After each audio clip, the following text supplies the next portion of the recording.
Welcome to Daily Writing Journal. This episode is Summer Adventures, Part 4, The Conclusion. Now that you're done with your 3 body paragraphs, you may think you're done, but you're not.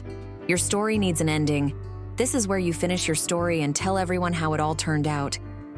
It's like saying goodbye to your reader with a smile. So, my concluding paragraph should include the following.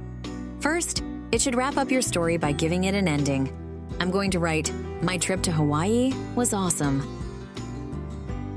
Next, share your feelings about the main idea or your experience.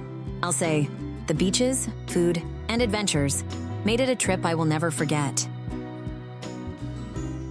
And finally, add a sentence about lessons learned or a fun thought.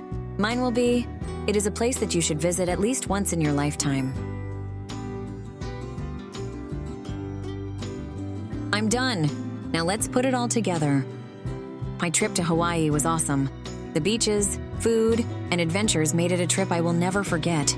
It is a place that you should visit at least once in your lifetime. That's it. I'm done with my entire story. I have the introduction, the body paragraphs, and the conclusion. Check out our final episode, Summer Adventures, Part 5.